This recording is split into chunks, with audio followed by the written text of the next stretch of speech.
Hello and welcome back to 365 Days with mxmtoon. I'm Maia, a singer, songwriter, video maker, Oakland native, and a tunnel traveler. I'm also a big fan of history. I love untold stories, gross facts, hidden secrets, anything weird, dark, and funky from the past. Each day, I'm going to share a few of my favorite deep cuts with you, so let's take a look at today's stories. It's 365 with mxmtoon. New facts every day, so don't leave too soon. I'm gonna teach you stuff, no it won't be tough. Gonna go a year till you've had enough. It's 365 mxmtoon. Today, in 1937, the Lincoln Tunnel opened for traffic, connecting Manhattan and Weehawken, New Jersey. For the opening, guns were fired and sirens blared during ceremonies at either end of the tunnel. The New York governor and the New Jersey governor each made speeches at their respective ends. New York Governor Herbert H. Lehman pulled a switch at Manhattan Plaza at 11:30 a.m. to officially open the bridge. 16 Army planes circled overhead.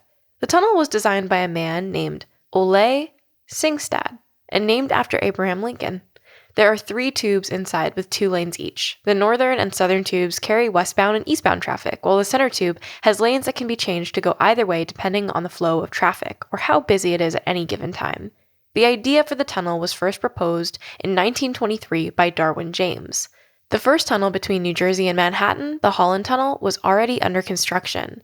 The Holland Tunnel connects Jersey City with Lower Manhattan. The Holland Tunnel even became so popular when it opened that the as-yet unnamed Lincoln Tunnel was approved a go.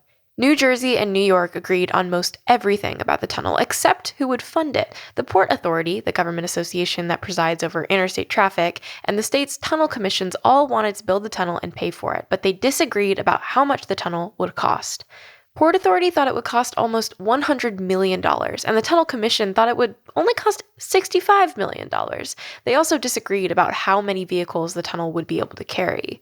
Ole Singstad, who was also the head of both tunnel commissions, thought it would carry 10 million vehicles in the first year, while the Port Authority thought it would only carry 7 million.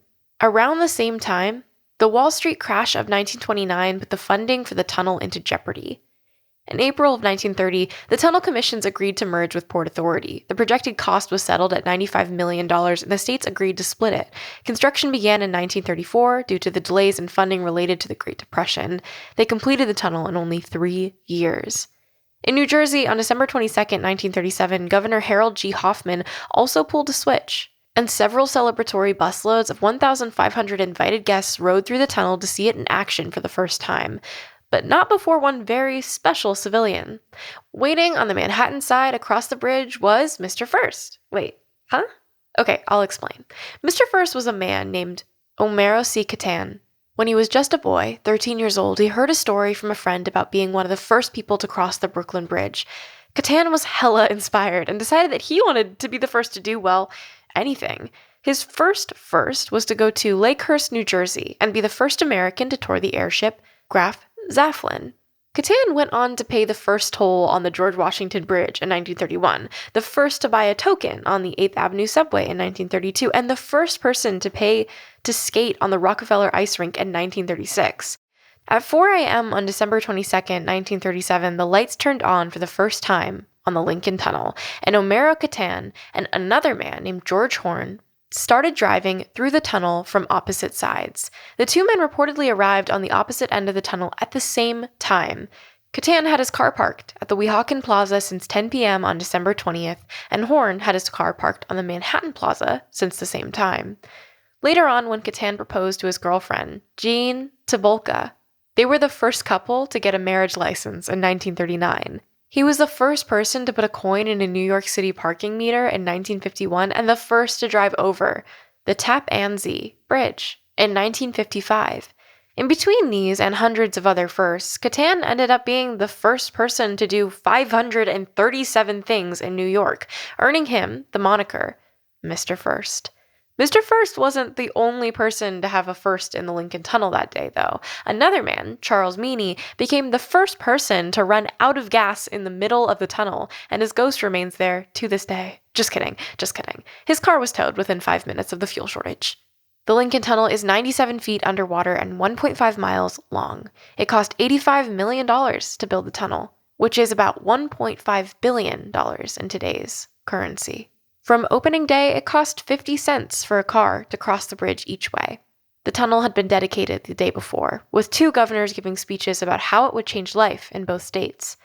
There was a military parade, fireworks, and an artillery salute. The original purpose of the tunnel was to aid Midtown Manhattan's constant traffic. That didn't really work. Midtown Manhattan is still clogged as ever. Today, 113,000 cars go through the Lincoln Tunnel every single day. Today, in 1958, Alvin and the Chipmunks hit #1 on the Billboard Hot 100 with their very own Christmas carol, the Chipmunk song, Christmas, Don't Be Late. The Chipmunks sing about the presents they want for Christmas, including a hula hoop. It was written and sung by Ross Bagdasarian Sr., but then the tapes are played at varying speeds to produce the high-pitched chipmunk noise that we all know and love. The song ended up winning 3 Grammy Awards for Best Comedy Performance, Best Children's Recording, and Best Engineered Record.